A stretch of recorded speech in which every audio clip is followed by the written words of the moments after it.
فرمان مصطفیٰ صلی اللہ علیہ وآلہ وسلم، تین چیزیں اگر دی جائیں تو انکار نہ کرو: خوشبو، تکیہ اور دودھ۔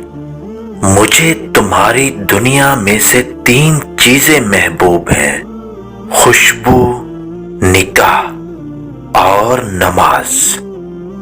تین چیزیں انسان کو ذلیل کرتی ہیں: چوری، چغلی اور جھوٹ۔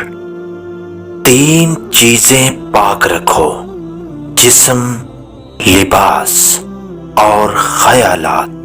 تین چیزیں ہمیشہ یاد رکھو: موت، احسان اور نصیحت۔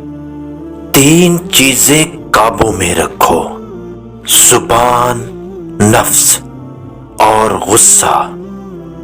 تین چیزیں باقاعدگی سے پڑھو: قرآن، نماز اور درود پاک۔ تین چیزیں چھوٹی نہ سمجھو: فرض، قرض اور مرض۔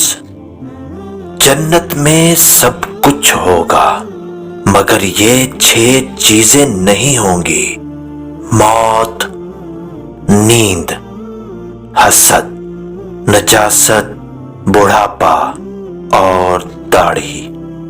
زندگی آسانی سے گزارنے کے 6 اصول ہیں، اگر ان کو اپنا لو تو زندگی بڑی پرسکون گزر سکتی ہے۔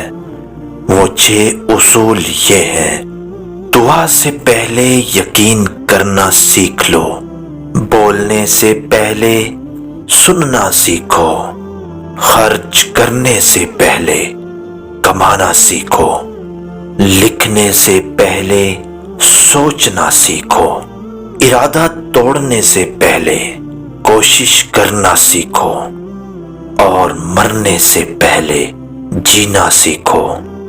حضرت موسیٰ علیہ السلام نے ایک بار اللہ تعالیٰ سے سوال کیا کہ اے اللہ پاک، تیرے ناراض ہونے کی کیا نشانی ہے؟ ہمیں کیسے پتہ چلے کہ تو ناراض ہے؟ تو اللہ تعالیٰ نے فرمایا کہ جب تو دیکھے کہ بارشیں بغیر موسم کے ہو رہی ہیں، حکومت بے وقوفوں کے پاس ہے، مال بخیلوں کے پاس ہے، تو سمجھ لینا کہ تیرا رب ناراض ہے۔